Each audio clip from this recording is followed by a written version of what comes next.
அடுத்ததா தமிழ் பாடத்துல 100க்கு 100 வாங்கின மாணவர்களை பாராட்ட விரும்புகிறேன். எந்த பாடத்துல 100 மதிப்பெண் எடுத்தாலும் பாராட்டுக்குரியதுதான். ஆனா நம்ம தாய்மொழி தமிழ், அதுவும் உயர்தனி செம்மொழிங்கிறதுனால அதுல 100 மதிப்பெண் வாங்கினவங்க சிறப்பான பாராட்டுக்குரியவங்க. 12ஆம் வகுப்புல 35 பேரும் 10ஆம் வகுப்புல 8 பேரும் தமிழ் பாடத்துல 100க்கு 100 வாங்கியிருக்காங்க. அவங்களுக்காக தலா 10,000 ரூபாய் பரிசு வழங்கப்படுது. புதிய வளர்ச்சிகளுக்கு ஏற்ப நம்மளோட அப்டேட் பண்றதுக்கு ரொம்ப முக்கியம். பள்ளி கல்வித்துறையை நவீனப்படுத்த பேராசிரியர் அன்பழகனார் பேர்ல பள்ளி மேம்பாட்டு திட்டத்தை செயல்படுத்திக்கிட்டு இருக்கோம். அதன்படி தொடக்க மற்றும் நடுநிலைப் பள்ளிகளில் பணியாற்றும் 79,723 ஆசிரியர்களுக்கு டேப் என்கிற கையடக கணினி வழங்கப்பட்டிருக்கு. ஆசிரியர்கள் இதை பயன்படுத்தி மாணவர்கள் விரும்பும் வகையில கற்பித்தல் முறைகள் அமையணும்னு நம்புகிறேன்.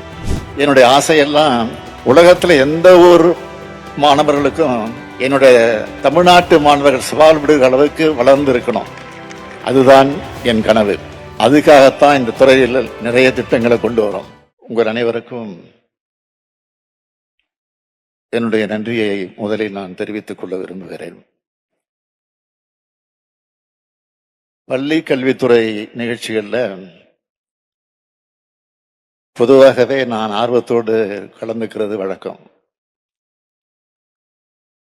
ஆனா என்னை விட அதிகமாக கலந்துக்கிற ஒருத்தர் இருக்காரு. இந்த மேடையில் இருக்கக்கூடிய இளைஞர் நலன் மற்றும் விளையாட்டு மேம்பாட்டுத்துறை அமைச்சர் உதயநிதி. அதனால இந்த முறை நான் முன்னாடியே ரிசர்வ் பண்ணிட்டேன். தேர்தல் ரிசல்ட் வந்ததும் நம்முடைய அமைச்சர் மகேஷ் அவர்களுக்கு போன் செஞ்சு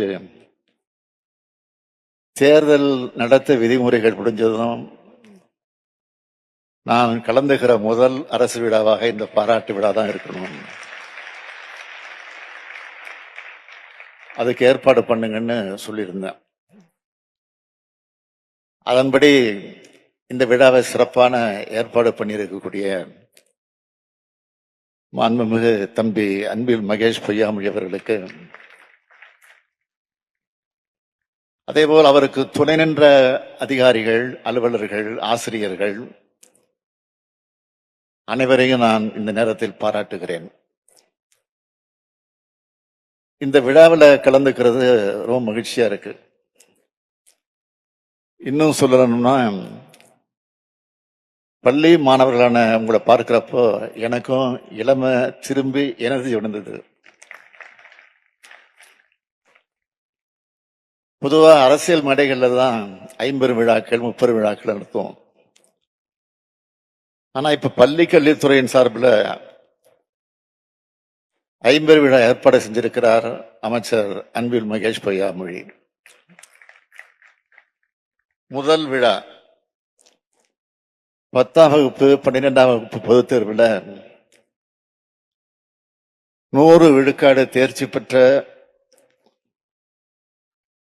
பெற வைத்திருக்கக்கூடிய அரசு பள்ளி தலைமை ஆசிரியர்களுக்கு பாராட்டு. இரண்டாவது விழா பொதுத் தேர்வில் தமிழ் பாடத்தில் 100 விழுக்காடு தேர்ச்சி பெற்ற மாணவர்களுக்கு பாராட்டு. மூன்றாவது தொடக்க கல்வித்துறை ஆசிரியர்களுக்கு டேப் வழங்குறது. நான்காவது அரசு பள்ளியில ஸ்மார்ட் வகுப்பறைகள் தொடங்குறது. ஐந்தாவது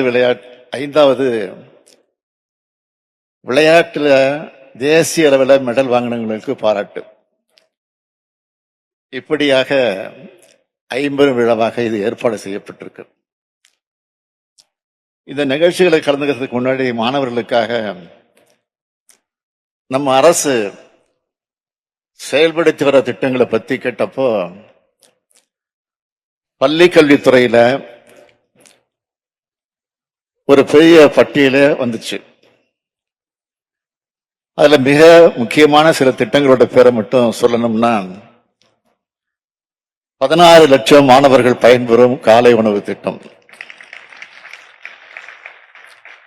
27 லட்சம் மாணவர்கள் பயன்பெறும் இல்லம் தேடி கல்வி, 28 லட்சம் மாணவர்கள் திறன் பயிற்சி வழங்கி வரும் நான் முதல்வன். 23 லட்சம் மாணவர்கள் பயன்பெறும் என்னும் எழுத்தும் திட்டம். 30 லட்சம் மாணவர்கள் பயனடையும் வாசிப்பு இயக்கம். மாணவர் மனசு என்ற பெயரில் ஆலோசனை பெட்டி. 23 லட்சம் பெற்றோர்களை உள்ளடக்கிய பள்ளி மேலாண்மை குழுக்கள். அரசு பள்ளிகளின் மேம்பாட்டுக்காக நம்ம ஸ்கூல் நம்ம ஒரு பள்ளின்னு திட்டம். நடமாடும் அறிவியல் ஆய்வகம், வானவில் மன்றம், மாணவர்களை நல்வழிப்படுத்தும் சிற்பி திட்டம், தகைசால் பள்ளிகள், மாவட்டந்தோறும் புத்தக திருவிழாக்கள், மாணவர்கள் வெளிநாட்டுக்கு அழைத்து செல்லும் கல்வி சுற்றுலா திட்டம், பள்ளி செல்லா பிள்ளைகளை கண்டறிய செயலி, சிறப்பு கவனம் தேவைப்படும் குழந்தைகளுக்கு சிறப்பு நிதி, பயிற்சி தாள்களுடன் கூடிய பயிற்சி புத்தகங்கள், 9 முதல் 12ஆம் வகுப்பு வரையிலான மாணவர்களுக்கு வினாடி வினா போட்டிகள், கணித ஆசிரியர்களுக்கு சிறப்பு பயிற்சி, வகுப்பறை உற்றுநோக்கு செயலி, மின் ஆசிரியர் என்ற உயர்தர டிஜிட்டல் செயலி, இப்படி நிறைய இருக்கு. அதுலேயும் மாணவிகளுக்கு மாதம் மாதம் 1000 வழங்குகிற இன்னொரு முக்கியமான திட்டம் இருக்கு. அதுதான் புதுமை பெண் திட்டம். எனக்கு மாணவிகள் கிட்ட இருந்து வந்த கடிதங்களாக இருந்தாலும், இந்த எலெக்ஷன் பிரச்சாரத்தப்போ நான் சந்திச்ச மாணவிகளாக இருந்தாலும், பலரும் இந்த புதுமை பெண் திட்டத்தை ரொம்ப பாராட்டி பேசினாங்க. மாணவிகள் தங்களோட சின்ன சின்ன தேவைகளுக்கு யாரையும் எதிர்பார்த்து காத்திருக்க வேண்டிய நிலை இல்லைன்னு, இந்த திட்டத்துல மாசம் மாசம் கிடைக்கிற 1000 ரூபாய் தங்களோட தேவைக்கு உதவியா இருக்கிறதாகவும் மிகுந்த மகிழ்ச்சியோடு சொன்னாங்க. அந்த மகிழ்ச்சி மாணவர்கள் முகத்திலேயும் ஏற்பட வேண்டும் என்பதற்கு மாதம் 1000 ரூபாய் வழங்குகிற தமிழ் புதல்வன் திட்டம் செயல்படுத்தப்படும் சொல்லியிருந்தேன். நீங்க காலேஜ் போன விட வர ஆகஸ்ட் மாசத்திலிருந்து அந்த 1000 ரூபாய் வழங்கப்படும் என இந்த மேடையில் மகிழ்ச்சியோடு தெரிவிச்சுக்கிறேன். நம்ம திராவிட மாடல் ஆட்சியில தம்பி அன்பில் மகேஷ் பொய்யாமொழியின் கவனிப்புல பள்ளி கல்வித்துறை ஒரு பொற்காலத்தை நோக்கி முன்னேறிக்கிட்டு இருக்குன்னு பெருமையோடு சொல்லலாம். பல்வேறு நாடுகளுக்கு போய் அங்க இருக்கிற நவீன வசதிகளை நம்ம ஊர்ல நம்ம பசங்களுக்காக அறிமுகப்படுத்தி செயல்படுத்தணும்னு அமைச்சர் ரொம்ப ஆர்வமா இருக்கார். அதேவேளை நம்ம பள்ளி மாணவ மாணவியர்கள் ஃபாரின் டூருக்கும் நிறைய கூட்டிகிட்டு போறாரு. தமிழ்நாட்டின் பல்வி கல்வித்துறையை உலகத்தரத்துக்கு உயர்த்துங்கிற முயற்சிகளை தொடர்ந்து முன்னெடுக்கிறார். இப்படிப்பட்ட முன்னெடுப்புகளுக்கு அவருக்கு துணையா நிற்கிறது ஆசிரியர்கள் தான். அந்த ஆசிரியர்களை பாராட்ட வேண்டியது அரசினுடைய கடமை. 10ஆம் மற்றும் 12ஆம் வகுப்பு பொதுத் தேர்வில் 100 விழுக்காடு தேர்ச்சி பெற வைத்த 1728 அரசு பள்ளி தலைமை ஆசிரியருடைய சாதனையை ஊக்கப்படுத்த அவங்களுக்கு பாராட்டு சான்றிதழ்கள் வழங்கப்பட இருக்கு. தலைமை ஆசிரியர்களுக்கு வழங்குறோம்னா அது அனைத்து ஆசிரியர்களுக்கும் வழங்குகிற அங்கீகாரம். 100 விழுக்காடு தேர்ச்சின்னு சொல்லி பாராட்டுறது மூலமா அந்த இலக்கை எல்லோரும் அடையணும் அப்படிங்கிற மோட்டிவேட் பண்றதுக்கு தான் இந்த விழா. அந்த வகையில தேர்வு எழுதிய எல்லா மாணவர்களுக்கும் அவங்களை வழிநடத்தின ஆசிரியர்களுக்கும் எனது பாராட்டுகளும் வாழ்த்துக்களும். இந்த சாதனையை அடுத்த ஆண்டு அனைத்து பள்ளிகளும் செய்யணும். அடுத்ததா தமிழ் பாடத்துல 100க்கு 100 வாங்கின மாணவர்களை பாராட்ட விரும்புகிறேன். எந்த பாடத்துல 100 மதிப்பெண் எடுத்தாலும் பாராட்டுக்குரியதுதான். ஆனா நம்ம தாய்மொழி தமிழ், அதுவும் உயர்தனி செம்மொழிங்கிறதுனால அதுல 100 மதிப்பெண் வாங்கினவங்க சிறப்பான பாராட்டுக்குரியவங்க. 12ஆம் வகுப்புல 35 பேரும், 10ஆம் வகுப்புல 8 பேரும், தமிழ் பாடத்துல 100க்கு 100 வாங்கியிருக்காங்க. அவங்களுக்காக தலா 10,000 ரூபாய் பரிசு வழங்கப்படுது. அடுத்ததா கடந்த ஆண்டு தேசிய பள்ளி விளையாட்டு கட்டமைப்பு நடத்தி இருக்கக்கூடிய போட்டிகள்ல கலந்துகிட்டு 95 பதக்கங்களையும் 112 வெள்ளி பதக்கங்களையும் 202 வெண்கல பதக்கங்களையும் வென்ற மாணவர்களையும் மனதார நான் பாராட்டுகிறேன். ஜூன் 10 பள்ளிகள் திறந்தப்போ நான் போட்ட சமூக வலைதள பதிவில் கூட மாணவர்களோட மனநலனோடு உடல்நலனோடு முக்கியம்னு நான் சொல்லியிருந்தேன். அதுக்கு விளையாட்டு ரொம்ப முக்கியமான ஒண்ணு. இந்த பதக்கம் பெற்றவங்க அடுத்து உலக அளவிலான போட்டிகளை பங்கேற்கணும். தம்பி உதயநிதி முன்னெடுப்புல விளையாட்டுக்காக நிறைய திட்டங்களை நம்ம அரசு செயல்படுத்திட்டு வருது. அதை நீங்க பயன்படுத்திக்கங்க. உங்கள இருந்து பல ஒலிம்பிக் சாம்பியன்கள் உருவாகணும்னு வாழ்த்துகிறேன். இப்ப எல்லாமே இணையதளத்தில் இருக்கு. ஏஐன்னு சொல்ற செயற்கை நுண்ணறிவு இப்ப பெரிய பேசு பொருளாகி இருக்கு. புதிய வளர்ச்சிகளுக்கு ஏற்ப நம்மளோட அப்டேட் பண்றதுக்கு ரொம்ப முக்கியம். பள்ளி கல்வித்துறையை நவீனப்படுத்த பேராசிரியர் அன்பழகனார் பேர்ல பள்ளி மேம்பாட்டு திட்டத்தை செயல்படுத்திக்கிட்டு இருக்கோம்.